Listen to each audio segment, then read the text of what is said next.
नमस्कार दोस्तों आज हम श्रीमद् भगवत गीता के चौथे अध्याय के जिन 4 श्लोकों पर ज्ञान की चर्चा करने वाले हैं उनमें भगवान ने अर्जुन को मुख्यतः कर्मों की गहन गति का ज्ञान दिया है कि पुण्य कर्म किसे कहते हैं, पाप कर्म की डेफिनेशन क्या है अथवा अकर्म क्या है। क्योंकि कर्मों की गहन गति के ज्ञान के बिना मनुष्य ये भी नहीं जान पाता कि मैं जो कर्म कर रहा हूँ वो वास्तव में पुण्य कर्म या श्रेष्ठ कर्म कहलाने योग्य है भी, या मैं केवल लोक दिखावा करते हुए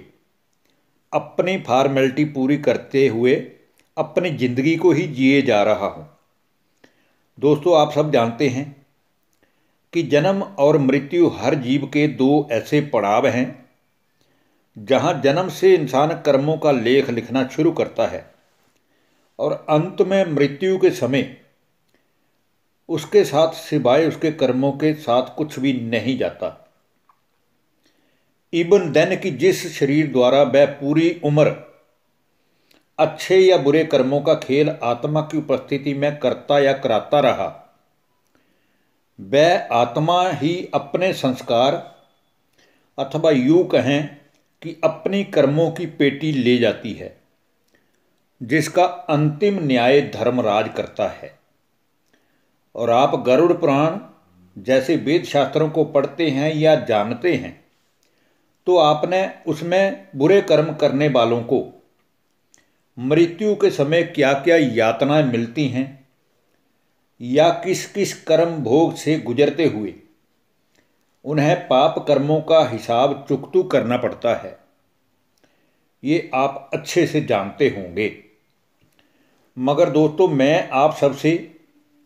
केवल अपने जीवन के किए हुए कर्मों के फल स्वरूप मिले हुए अनुभव से ये बताना तर्क संगत समझता हूँ कि हम जो भी पाप कर्म या पुण्य कर्म करते हैं उसे हमसे बेहतर कोई नहीं जानता। इसलिए क्यों ना आज ही हम पाप कर्मों का रास्ता छोड़ पुण्य कर्मों का खाता जमा करते हुए अंत में खुशी और आनंद की स्थिति में रहकर इस शरीर से मुक्ति प्राप्त कर श्रेष्ठ कर्म करने वालों की लिस्ट में अपना नाम सुनहरी अक्षरों में अर्जित करवा लें, ताकि भगवान भी हम पर फख्र महसूस करे कि मेरा कितना अच्छा बच्चा था। तो आइए दोस्तों, अब हम बात करते हैं श्रीमद् भगवत गीता के चौथे अध्याय के श्लोक नंबर 14 की, जिसमें भगवान अर्जुन को कहते हैं, ना माम कर्माणि लिम्पन्ति ना मे कर्म फले सप्रिहा इति माम यो अभि जानाति कर्म भिन्नन स बध्यते। इसमें भगवान अर्जुन को कहते हैं कि हे अर्जुन, मुझे किसी भी कर्म को करके उसके फल पाने की चाहत नहीं है,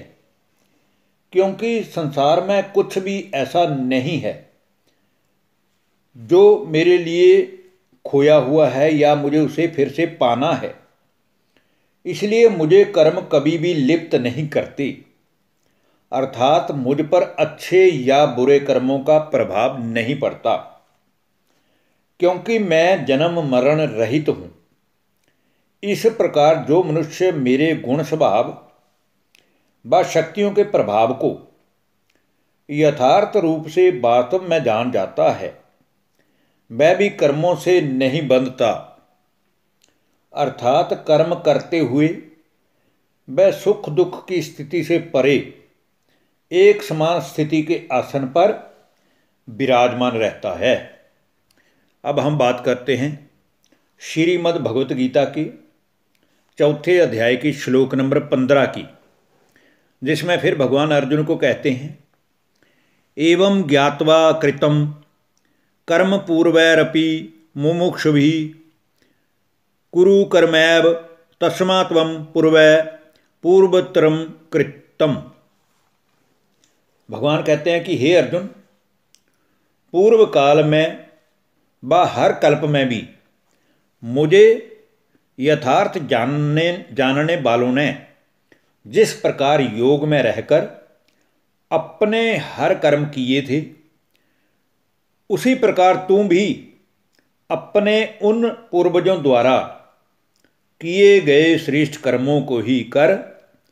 क्योंकि मुझ एक भगवान की श्रीमत पर चलकर कर्म करने वालों के कर्म सदा ही श्रेष्ठ कर्म कहलाते हैं। अब हम बात करते हैं श्रीमद् भगवत गीता के चौथे अध्याय के श्लोक नंबर 16 की, जिसमें भगवान कहते हैं किम कर्मेति कवयो अप्यत्र मोहिता तते कर्म प्रवक्ष्यामि यद् ज्ञात्वा मोक्ष्यसे अशुभात्। कर्म क्या है, अकर्म क्या है, सत्कर्म क्या है या पाप कर्म क्या है, इन सब का निर्णय करने में कई बार बुद्धिमान पुरुष भी मोहित हो जाते हैं, क्योंकि कलयुग के अंत में जब जब संसार में चहुं ओर पापाचार भ्रष्टाचार का काला अंधेरा छा जाता है, तब सभी मनुष्यों के कर्म पाप कर्म बनना शुरू हो जाते हैं। इसलिए ऐसे घोर कलयुगी समय में जो पढ़े लिखे बुद्धिमान पुरुष हैं, वो भी कर्म की गति के विषय में मोहित हो जाते हैं, अर्थात वो भी सही निर्णय नहीं कर पाते हैं कि कर्म क्या है और अकर्म क्या है। इसलिए वह कर्म विधान में तुझसे भली भांति समझाकर कहूँगा, जिसे जानकर फिर तू अशुभ व पाप कर्म से अथवा कर्मों के बंधन से मुक्त हो जाएगा। अर्थात कर्मों में जो परिणाम स्वरूप सुख दुख की अनुभूति होती है, उसमें भी तेरी स्थिति प्रतिकूल व अनुकूल परिस्थितियों में एक समान रहेगी। अब हम दोस्तों आज के अंतिम श्लोक श्रीमद् भगवत गीता की श्लोक चौथे अध्याय के श्लोक नंबर 17 की बात करेंगे, जिसमें फिर भगवान कहते हैं कर्मणो ह्यपि बौद्ध्यम च विकर्मणे अकर्मणश्च बौद्ध्यम गहना कर्मणो गति। हे अर्जुन, कर्म का यथार्थ परिचय तो होना ही चाहिए और अकर्म का भी स्वरूप तो जानना ही चाहिए। जिस काल में किए गए कर्म ना तो पाप कर्म कहलाते हैं और ना पुण्य कर्म कहलाते हैं, उनको ही अकर्म कहा जाता है। और हे अर्जुन, विकर्म बुरे कर्म अथवा पाप कर्म का भी स्वरूप जानना जरूरी है, क्योंकि कर्मों की गहन गति बड़ी ही गहन है। अर्थात हर कोई किए गए कर्मों की गहन गति को यथार्थ नहीं जान पाता कि अंत में इस कर्म के परिणाम स्वरूप मुझे सुख की अनुभूति होगी या फिर दुख की अनुभूति होगी। इसलिए अर्जुन, कर्मों की गहन गति का ज्ञान जानना बड़ा जरूरी है, जो आज मैंने तुझसे कहा। धन्यवाद। नमस्कार दोस्तों।